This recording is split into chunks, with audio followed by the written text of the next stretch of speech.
Okay, well, it's a pleasure to be here with the two of you. And, this morning before school, I went for a walk with my 9-year-old daughters in the woods near our house, which we do every morning now during the pandemic. And they kick a soccer ball along in front of them through the woods.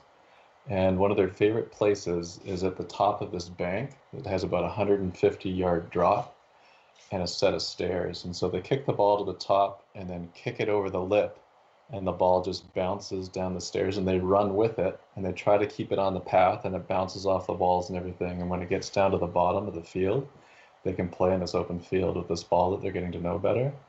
And I feel that, like in many ways, the mindfulness field is like this too, where we've been kicking this ball forward, the scientists doing the science, the teachers learning themselves and then teaching others, and all these people going through the mindfulness programs. And we've been moving it along to the top of this hill, and now the ball is going down. And so mindfulness itself seems to have a lot of energy to it now. And it might be hitting the sides of the wall, as you could see in the movie, with Nick Van Damme saying, hey, we've got to do really careful science, or Willoughby Britton saying there's boundary conditions for everything. What are they for mindfulness?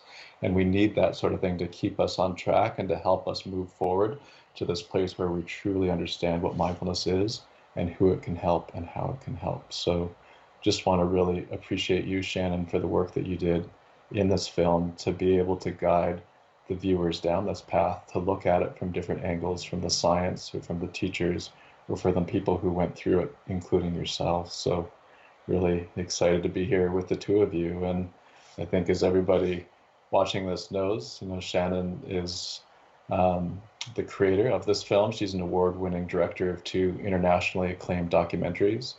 This one, along with one called The Connection, Mind, Your Body, and has a book called The Whole Health Life, about finding good health after being diagnosed with an autoimmune disease.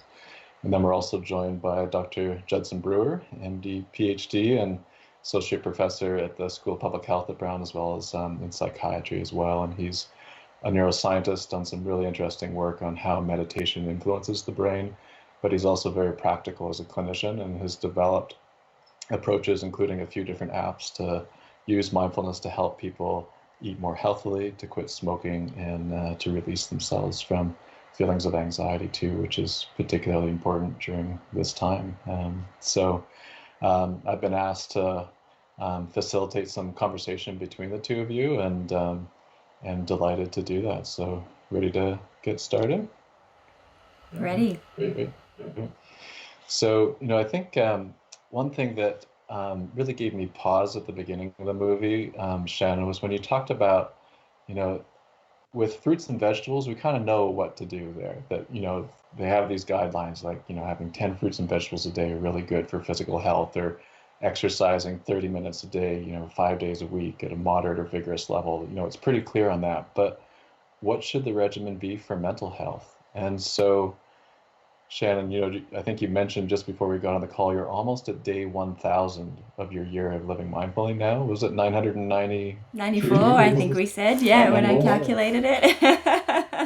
So by the time people watch this, you'll be over 1,000. And so after you've done all this work with this film and in your own life, what do you think should be the regimen for mental health? If you were to wager a guess at it, or an educated guess at this point. And Jed, I'd be curious to hear what you think as a psychiatrist on what you think should be a daily regimen for mental health based on what you know right now.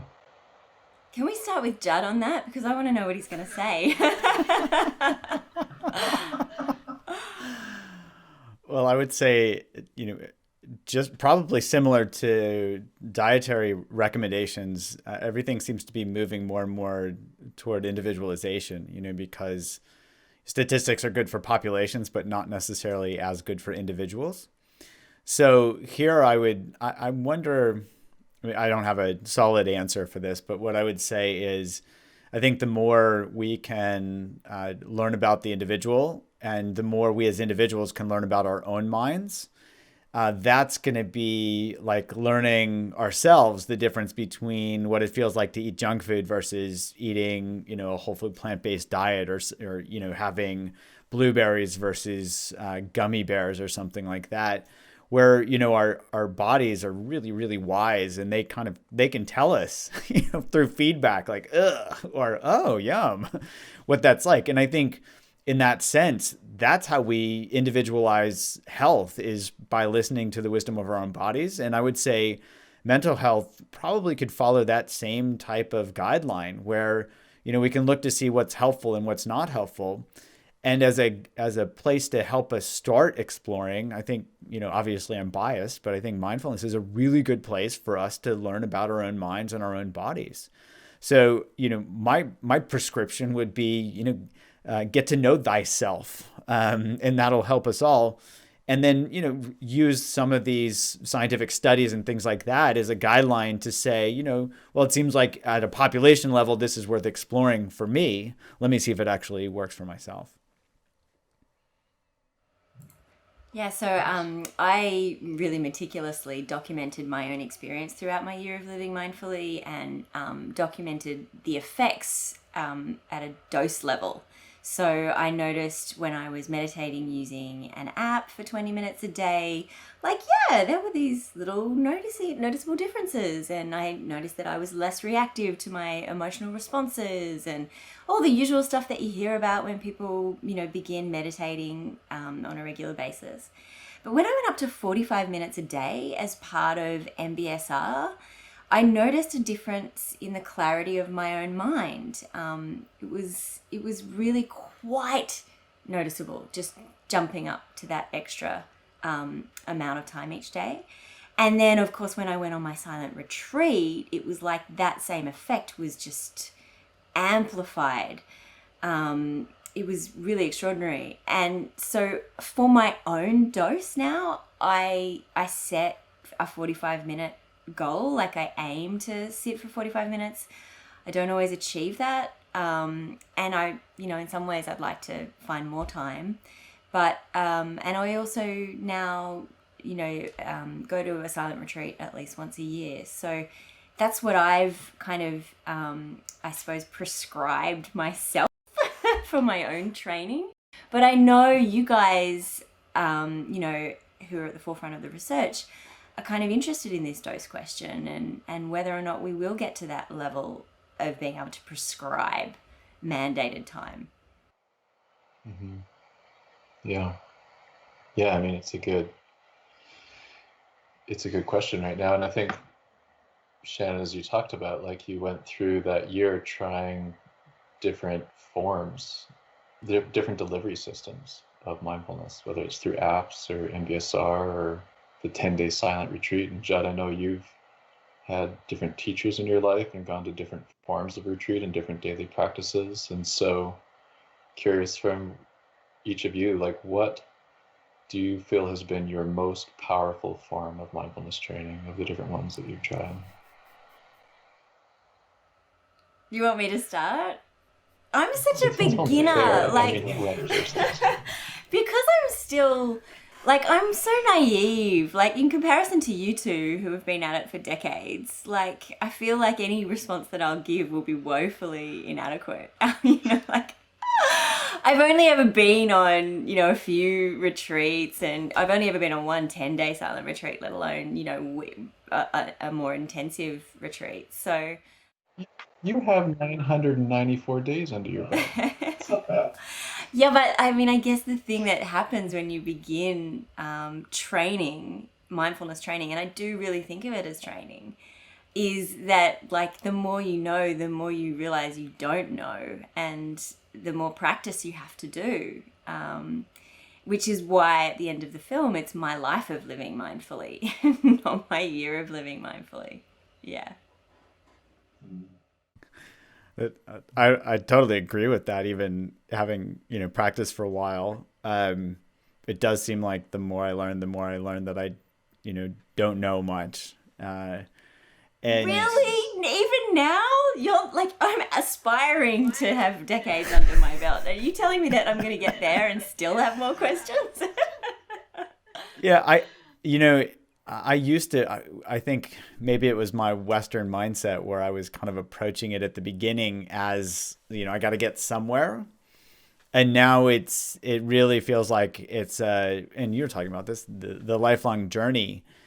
And at the same time, each moment feels like it's a moment of learning, a moment of exploration. And I'm also noticing that it actually causes more suffering for me to reach into the future. And so in that respect, I've probably learned through trial and error that the more I reach, the more I suffer. And, in each moment, the more I let go of wanting to know whatever that final answer is, the happier I actually get, so there's some learning even there. And with all the different practices that I've tried, in the different traditions, I have to say I've learned from all of them. I've practiced in Theravadan Buddhism, really helpful kind of scientific model. Did a bunch of practices for concentration with, these very simple noting practices that were part of this Mahasi Sayadaw practice that was really, really helpful for me. We even incorporated a bunch of those into our app-based trainings because we found that was really accessible even for folks that didn't have much background. And then even some of the Tibetan Buddhism, the simple wisdom of like short moments many times where they really emphasize daily practice of, bringing awareness into each moment and noticing when we're getting caught up in something. I found that really helpful. And so, all of these have been helpful for me. And I would say at certain times and certain places, some practices have been more helpful than others based on the situation more than, the practice itself. And so I think one thing I've learned is having a toolbox and kind of understanding how these different tools can be helpful at different times. All of those serve to help me kind of understand more about how my mind works and then be able to pull out the different tools when they're needed. Mm-hmm. Thanks. Yeah. Yeah, I think we've got such a menu of ways to learn mindfulness right now that there's some real benefit to that. A little bit like how you were saying, Judd, around coming to know ourselves and then seeing what's the best fit for us. And so when we have this kind of a menu, it allows us to try on different ones and see what's the best fit for us. And similar, like Shannon, as you shared, when you went to 45 minutes of meditation, you felt the dose. And it was similar for me. Like I meditated for 13, 14 years, just 10, 20 minutes a day. It helped a lot. And then I went to MBSR and John Kabat-Zinn is like, 45 minutes. You ask people to do a lot and they will respond. And so I did it and I've never gone back. And so I also bring that into my daily practice too and notice the benefit for me. But maybe if I'd started with that, maybe I would have pushed back or something. I don't know. It was nice, 10 to 20 minutes to get me going, but maybe that's just me. So you can kind of see how different people can try on different practices, that some are more accessible than others, and see how it lands. I'm curious, Shannon, as you develop the story and just like your own opinions on mindfulness impacts on mental health, like what were the best sources of information for you?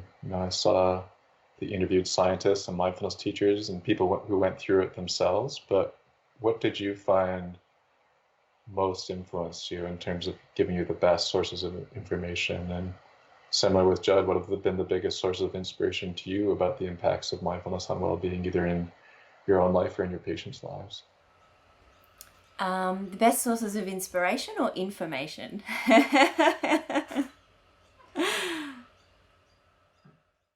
I would say like truth. Oh. That makes it easier. I was not expecting this conversation would be about truth. As a journalist, truth is something that I value. It's probably one of my highest values. But one thing that I learned throughout my year of living mindfully is that truth is quite arbitrary. And sometimes the deeper you go, the more questions you can have. And truth is kind of something that comes for every individual. In terms of information, The reason I value science so much is because when I first got sick, I didn't actually understand why science is so valuable. And I spent $30,000 on a variety of treatments. Some of them were conventional medicine, some of them were pseudoscience, and some of them were just complete quackery. And I still wasn't any better after spending all of that money. And that's really when I decided that I needed some kind of a map to guide me through the very murky waters of the wellness industry. And that's why my year of living mindfully was a huge experiment. And ironically, I spent $30,000 on quackery, and I'm just realizing this now. I spent $30,000 on the science in my year of living mindfully. But what happened through the journey is that as I learned more and more about the scientific method and just how grey things are. In fact, Judd and I had a call. I must have been probably about 3/4 of the way through the experiment. I was really struggling with this issue. And Judd said to me, it's grey and the grey is okay. And this, look, this is a Post-it note that I wrote after that call. It says it's grey and the grey is okay, and it's sitting there up there, and it's like, this is something that I need to like really sit with and practice, that sometimes science can't answer everything. And so what became really informative for me was trusting subjective experience.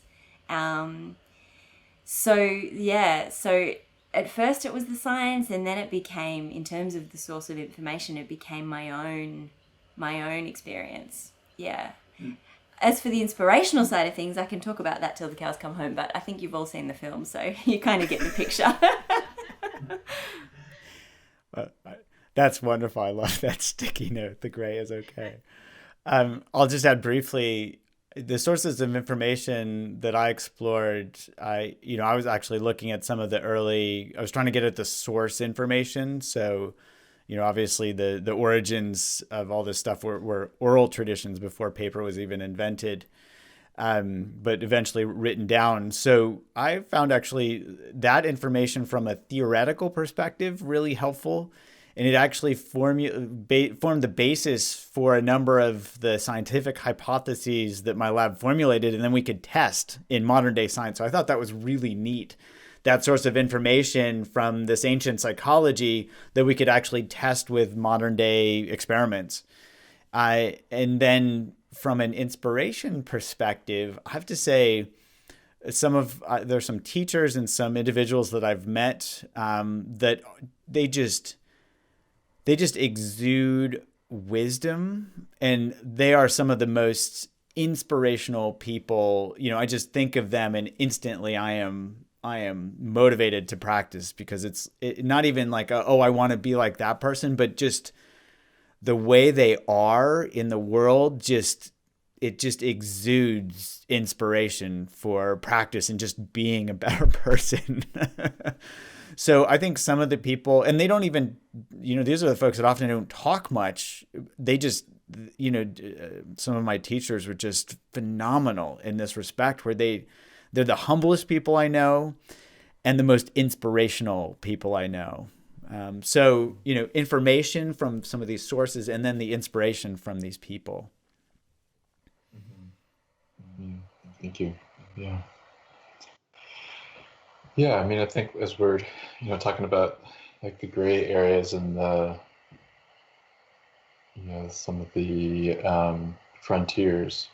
So, Shannon, I'm curious to hear more about, where did you come around to your understanding of potential adverse events of meditation, from what you observed yourself or people around you or who you spoke with? And Judd, curious to hear your perspectives on that too.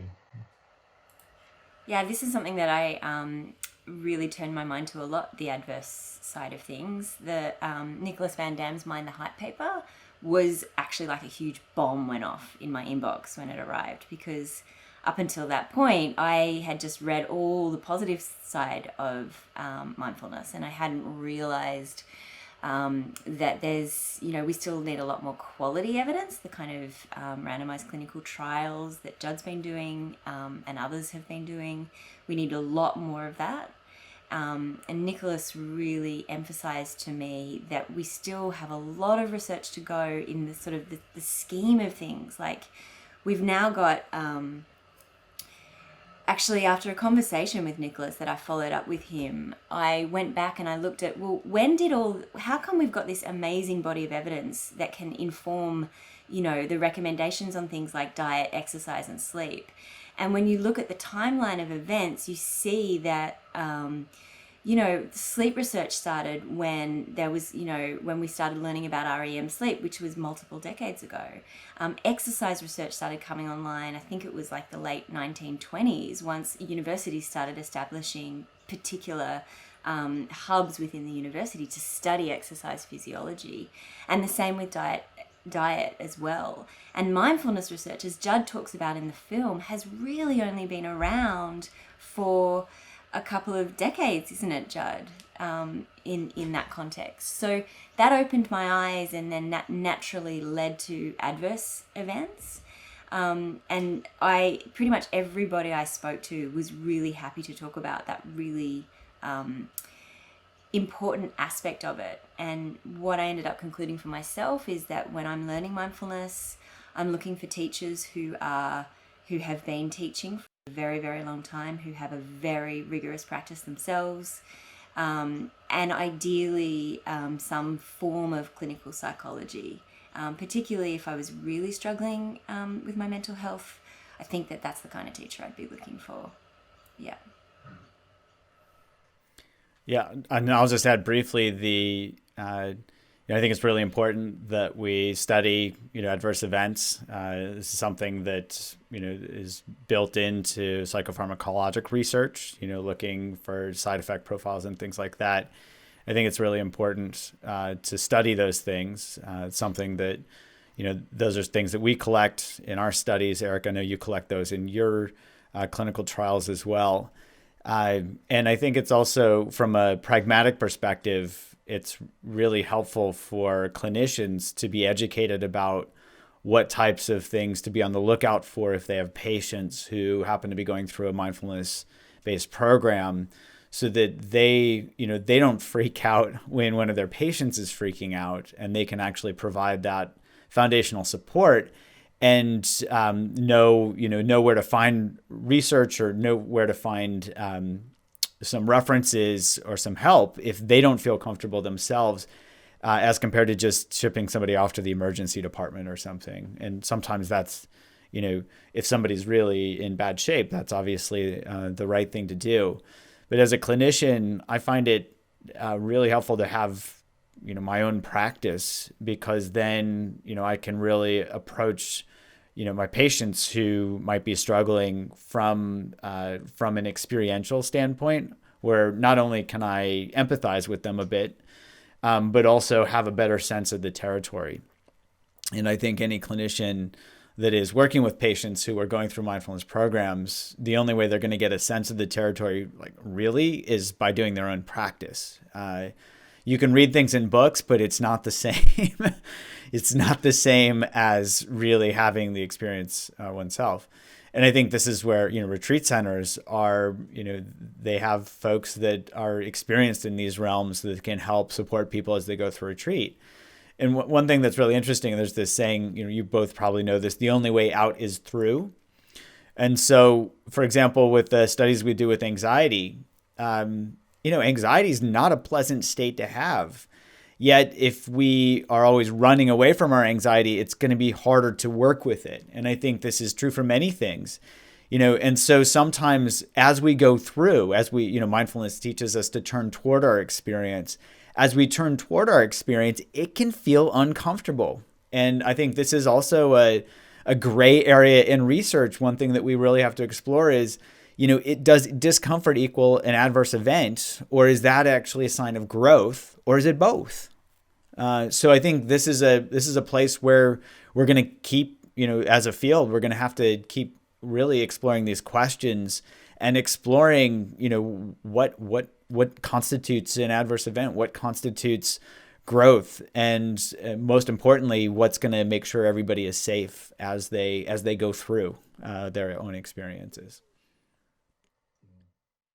Yeah, so how can we develop really high quality mindfulness teachers that can hold people skillfully as they're going through this realm? And, as the Mindfulness Center at Brown is developing out their mindfulness-based stress reduction teacher training program, we're really trying to go to quality around this, and also thinking about the adverse events and where we see them happening and in what kinds of domains. And a paper came out by Ruth Baer, a reviewed paper out of Oxford University, where they looked just at mindfulness-based programs and found in randomized controlled trials that certainly a certain proportion of people going through mindfulness-based programs had adverse events. I think it was about 10%.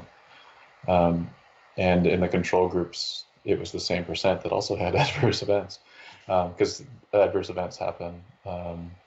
And I think we still need more active monitoring of adverse events, and we're actually working with Willoughby Britton. She's developed questions for our randomized controlled trial so that we can really be looking at this carefully, and what are ones that might come up more likely in people going through a meditation practice. And in response at the Mindfulness Center, can we do the good research to just get to the truth, both on the pros and cons of meditation, but also can we use that to develop the strongest teachers that we can so that people are being held very skillfully.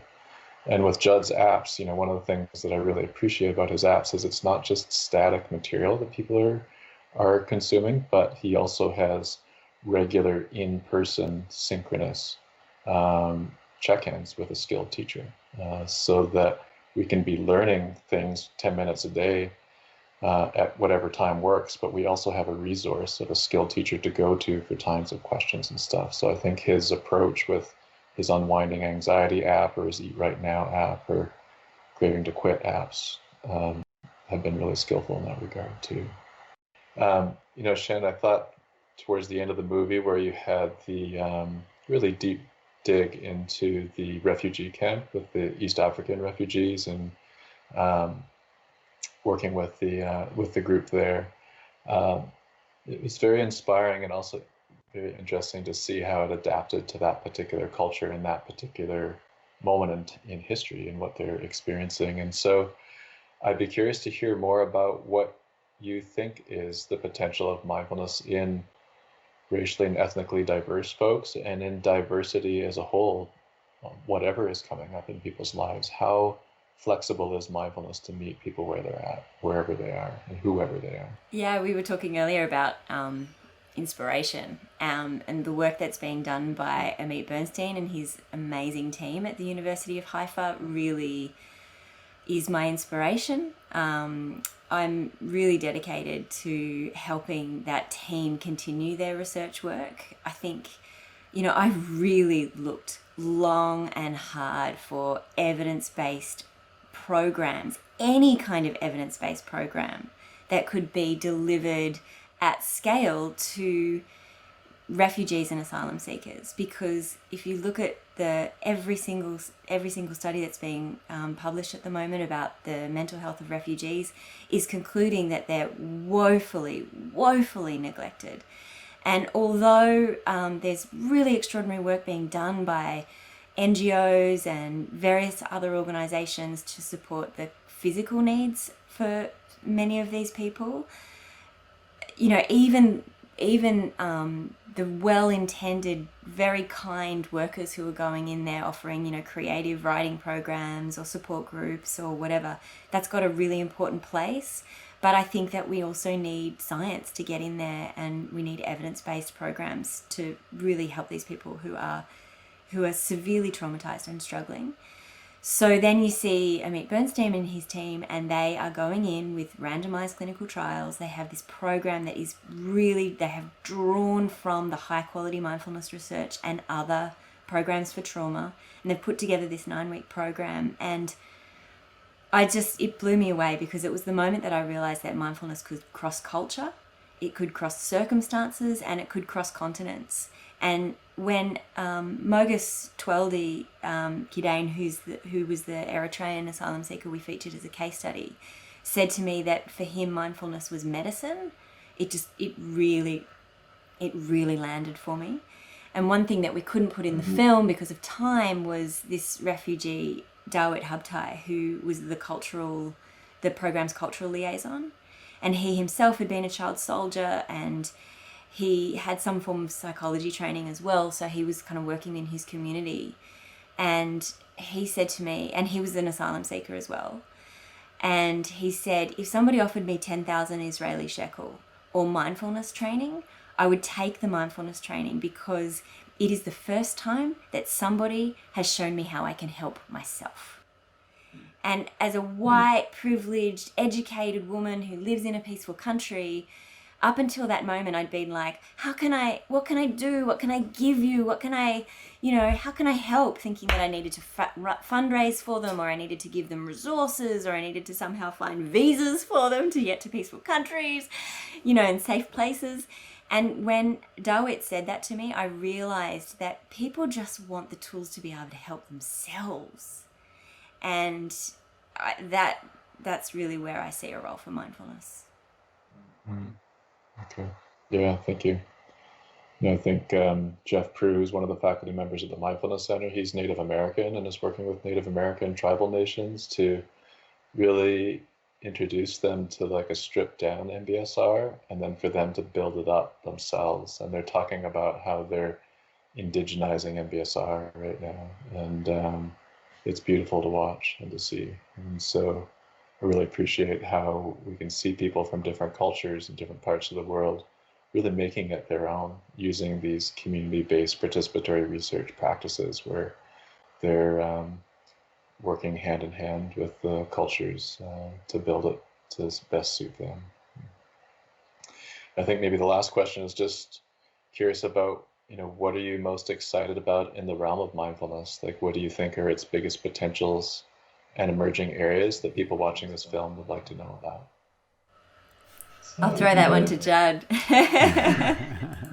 Well, I was really inspired just by that story that you talked about. So, I'm inspired by my patients who, find that mindfulness is helpful, when they've been struggling with anxiety for 20 or 30 years, or to help them quit smoking after they've struggled for, 40 years. And I'm not overblowing that. I've had patients like that. I'm also inspired by the research when we can start to really understand the psychological and the neurobiologic mechanisms.